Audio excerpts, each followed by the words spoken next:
안녕하세요.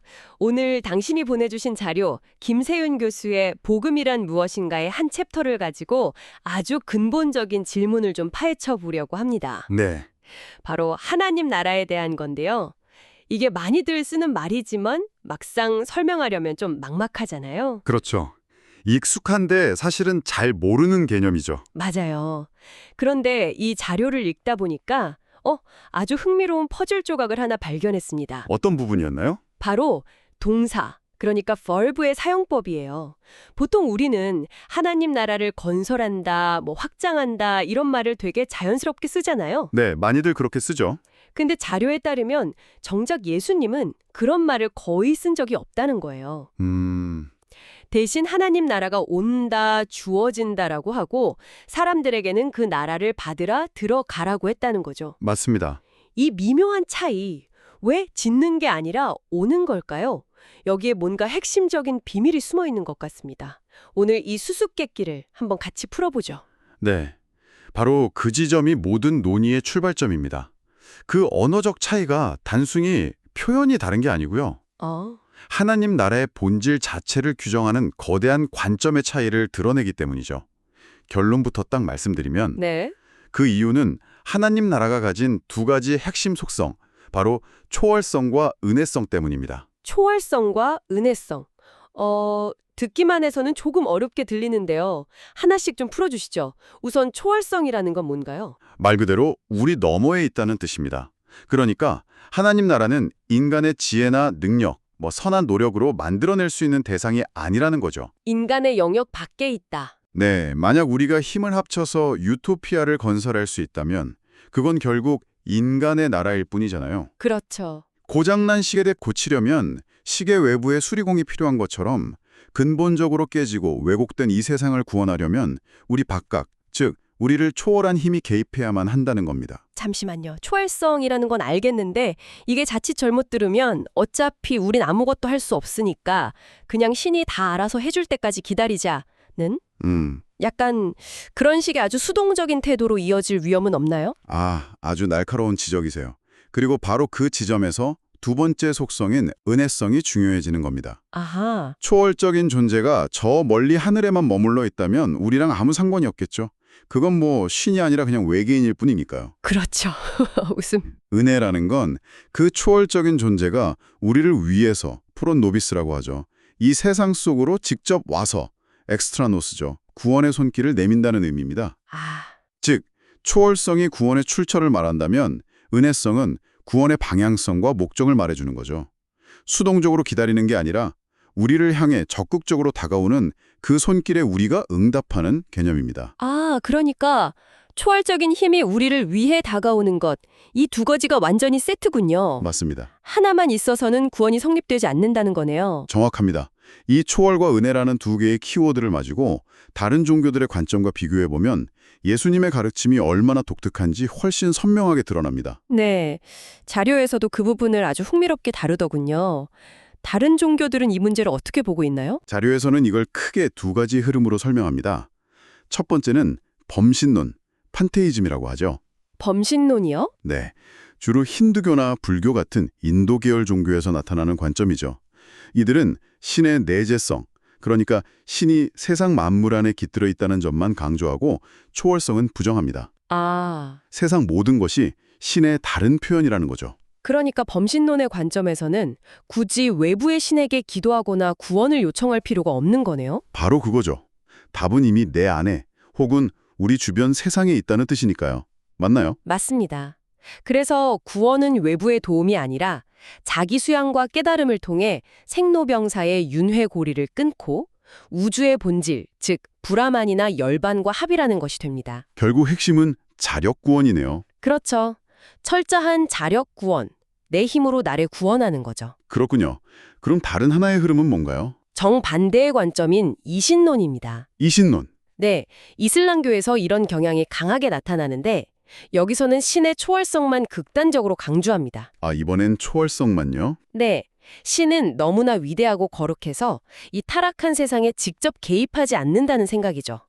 마치 정교한 시계를 만든 시계공처럼 완벽한 우주와 율법을 만들어 놓고 멀리서 지켜보기만 한다는 겁니다. 범신론과는 완전히 거꾸로네요. 신이 우리 안에만 있거나 우리 밖에만 있거나. 그렇죠. 근데 이신론의 경우에도 신이 직접 돕지 않는다면 결국 또 인간 스스로 해결해야 하는 것 아닌가요? 바로 그 점이 핵심입니다. 신이 직접 개입하지 않으니까 인간은 모든 것을 신의 뜻, 즉 운명으로 받아들이거나 인샬라 하거나 혹은 코란의 율법을 철저히 지키는 행위를 통해서 스스로의 힘으로 구원을 쟁취하려고 노력하게 됩니다. 결국 범신론과 이신론은 출발점은 정반대인데 네, 자력 구원이라는 종착역에서 만나는 셈이군요. 맞습니다. 인간의 노력과 지혜에 의존하는 휴머니즘으로 귀결될 수 있다는 공통점이 있는 거죠. 정말 흥미로운 분석이네요. 초월만 있거나 내재만 있으면 결국 인간 스스로의 노력이 구원의 열쇠가 되는데 예수님의 가르침은 초월한 존재가 은혜로 우리에게 직접 온다는 점에서 근본적으로 다르다는 거군요. 네, 이것이 바로 기독교의 삼위일체론적 하나님 이해의 핵심이기도 합니다. 초월에 계신 성부 하나님, 우리에게 오신 성자 예수, 그리고 우리 안에 내주하시는 성령 하나님, 초월과 내재가 함께 작동하는 거죠. 알겠습니다. 하나님 나라는 외부에서 은혜로 주어지는 거라는 점, 그리고 다른 종교와는 어떻게 다른지 이제 좀 이해가 갑니다. 네, 근데 솔직히 아직도 너무 추상적으로 들려요. 그래서 지금 여기 우리 현실에서 그 나라를 대체 어떻게 보고 경험할 수 있다는 건지 자료에서 이 부분도 다루나요? 물론입니다. 바로 그 지점에서 예수님의 유명한 비유, 겨자씨 비유와 누룩 비유가 등장합니다. 아, 겨자씨와 누룩? 네, 이 비유들이 초월적인 하나님 나라가 현실 세계에서 어떻게 나타나고 성장하는지를 아주 생생하게 보여주죠. 겨자씨와 누룩이라? 둘 다 엄청나게 작고 보잘것없는 것들의 대명사 아닌가요? 그렇죠. 바로 그게 첫 번째 특징입니다. 은닉성. 은닉성. 하나님 나라는 세상의 눈을 휘어잡는 거대하고 화려한 모습으로 시작되지 않는다는 겁니다. 아주 작은 겨자씨처럼, 가루 서말 속의 누룩처럼 처음에는 거의 보이지 않게 믿음의 눈으로만 식별할 수 있을 정도로 미미하게 시작된다는 거죠. 그 비유는 흥미로운데 현실을 보면 겨자씨가 자라기는커녕 밟혀 죽는 것처럼 보일 때가 더 많지 않나요? 세상의 조항이 그렇게 만만해 보이지 않는데요? 좋은 질문입니다. 그래서 두 번째 특징인 필연성이 중요합니다. 필연성. 씨앗이 아무리 작아도 그 안에는 생명력이 있어서 땅에 심기면 반드시 싹을 틔우고 자라나죠. 네. 마찬가지로 하나님의 통치, 즉 하나님 나라에는 내적인 힘이 있어서 세상의 어떤 방해와 저항에도 불구하고 반드시 성장하고 확장된다는 겁니다. 아, 인간의 실패와는 상관없이 그 자체의 생명력으로 자라난다는 믿음이군요. 바로 그겁니다. 은밀하게 시작하지만 반드시 자라난다. 마지막 특징은 뭔가요? 점진성입니다. 프랑스 혁명처럼 하루아침에 낡은 체제를 뒤엎고 새로운 세상을 여는 방식이 아니라는 거죠. 아, 급진적인 게 아니군요. 네, 겨자씨가 아주 천천히 자라나서 큰 나무가 되고 누룩이 반죽 전체를 서서히 부풀리는 것처럼 하나님 나라는 점진적으로 하지만 근본적으로 세상을 변화시켜 나간다는 겁니다. 자료에서 이 두 비유를 좀 더 구체적으로 설명한 부분이 인상 깊었어요. 겨자씨 비유는 외적인 확장을, 누룩 비유는 내적인 변화를 상징한다고요. 맞습니다. 겨자씨가 자라 큰 나무가 돼서 온갖 새들이 와서 깃들인다는 것은 하나님 나라가 특정 민족을 넘어서 모든 민족과 열방으로 확장될 것을 보여주는 외적인 성장을 의미하고요. 네네. 반면에 누룩 비유는 눈에 보이지 않게 반죽 전체의 성질을 바꾸는 것처럼 세상의 가치관과 문화를 근본적으로 변화시키는 질적인 변화를 뜻하죠. 실제로 자료에서는 기독교 복음이 전파된 곳에서 노예 해방, 여성인권 신장, 계급 타파 같은 사회 구조의 근본적인 변화가 일어났다는 점을 지적합니다. 모든 인간은 하나님 앞에서 동등하다는 가치관이 누룩처럼 작용했다는 분석이죠. 듣고 보니 이 비유들이 단순히 하나님 나라의 속성을 설명하는 걸 넘어서 당시 유대 사회에 팽배했던 두 가지 극단적인 흐름에 대한 비판이기도 했다는 자료의 해석이 더 날카롭게 다가오네요. 그렇습니다. 예수님은 이 비유를 통해 하나님 나라는 그런 식으로 오지 않는다고 분명히 선을 그으신 겁니다. 첫 번째 비판의 대상은 열혈당, 즉 젤러투스의 혁명주의였습니다. 열혈당. 네, 그들은 로마의 압제에 맞서서 거룩한 전쟁, 그러니까 무력혁명을 통해 정치적, 군사적으로 하나님 나라를 건설해야 한다고 주장했습니다. 힘으로 세상을 뒤엎자는 거죠. 오늘날의 관점에서 보면 일종의 해방신학이나 사회혁명론과도 좀 맥이 다 있는 것 같아요. 충분히 그렇게 볼 수 있습니다. 억압받는 자들을 위해 구조를 바꿔야 한다는 외침이니까요. 하지만 예수님은 그 방식의 한계를 꿰뚫어 보신 거죠. 폭력혁명은 단순히 지배자를 로마에서 이스라엘로 바꾸는 것일 뿐 인간 내면의 근본적인 문제, 그러니까 힘을 가지면 남을 지배하려는 자기 주장의 의지, 성경적 용어로는 죄의 문제를 해결하지 못한다고 본 겁니다. 지배자의 이름만 바뀔 뿐 억압과 착취라는 근본 구조는 그대로 남는다는 통찰이죠. 정말 날카로운 지적이네요. 그럼 비판의 대상이 된 다른 한쪽 극단은 뭐였나요? 바로 바리새인의 소극적 경건주의입니다. 바리새인들. 열혈당과는 정반대죠. 이들은 세상의 변화에는 관심을 끊고 율법을 철저히 지켜서 자기 자신을 정결하게 유지하는 데만 몰두했습니다. 네. 더러운 죄인들과는 상종도 안 하면서 자신들만의 경건한 공동체를 만드는 것을 목표로 삼았죠. 이것도 오늘날 쉽게 찾아볼 수 있는 모습 같아요. 세상은 어차피 악하니까 우리끼리라도 거룩하게 살자. 이런 식의 분리주의적인 태도요. 맞습니다. 하지만 예수님은 그들의 위선을 신랄하게 비판하셨습니다. 밭에서 나는 채소의 11조는 정확히 계산해서 바치면서 정작 율법의 핵심 정신인 정의, 자비, 사랑은 내팽개친다는 거죠.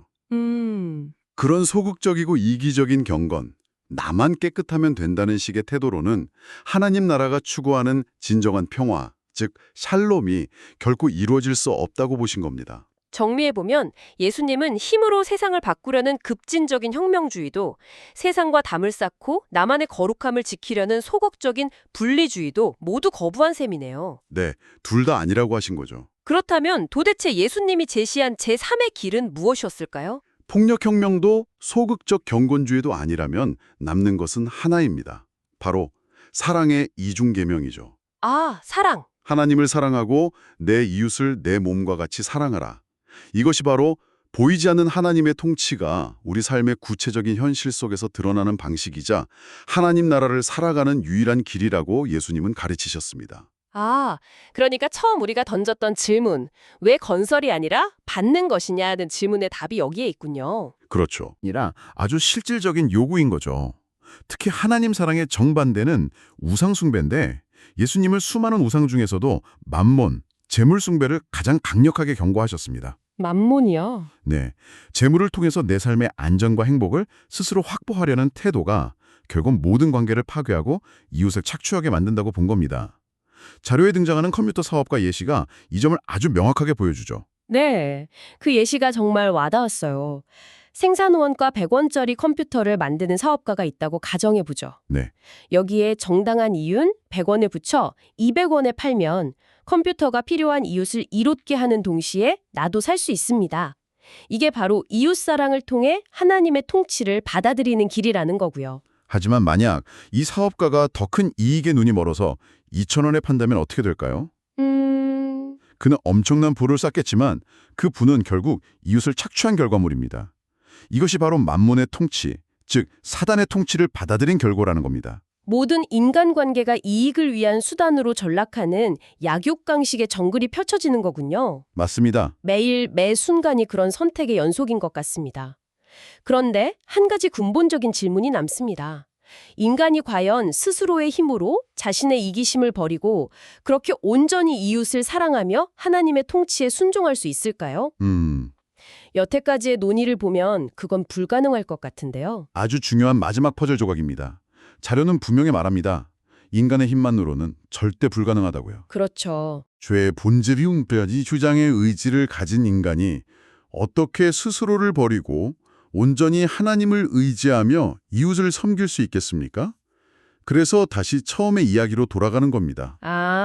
그것은 오직 우리 밖에서, 우리를 초월한 곳에서 오는 힘, 곧 하나님의 영, 성령의 도우심을 통해서만 가능하다고 자료는 설명합니다. 결국 모든 것이 연결되는군요. 하나님 나라는 초월적인 선물로 우리에게 주어지고 우리는 성령의 힘을 받아서 사랑의 계명에 순종함으로써 그 통치를 받아들이고 그 나라에 들어가는 것이네요. 그렇습니다. 우리가 스스로의 힘으로 건설하려는 모든 시도, 뭐 열혈당 운동이나 현대의 일부 사회혁명운동 같은 것들이 왜 결국 또 다른 억압적인 체제를 낳을 수밖에 없는지에 대한 답이 되기도 하고요. 맞습니다.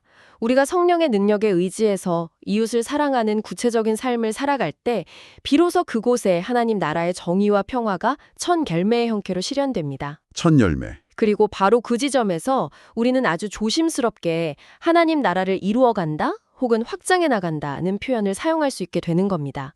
우리의 노력이 아니라 우리를 통해 일하시는 하나님의 능력에 대한 고백으로서 말이죠. 오늘 정말 머릿속에 흩어져 있던 개념들이 하나의 그림으로 맞춰지는 기분입니다. 하나님 나라라는 이 거대한 이야기가 결국 제 삶에 아주 구체적인 선택과 깊이 연결되어 있다는 사실이 새삼 놀랍게 다가옵니다. 마지막으로 당신에게 이런 질문을 남겨드리고 싶습니다. 오늘 당신의 삶 속에서 마주하게 될 수많은 선택의 순간들, 즉 컴퓨터 값을 200원으로 매길지 2,000원으로 매길지 결정해야 하는 바로 그 순간에 당신은 어떤 통치를 받아들이시겠습니까? 그 작은 선택 하나가 당신의 세상에 그리고 당신 주변의 세상에 어떤 누룩으로 작용하게 될까요?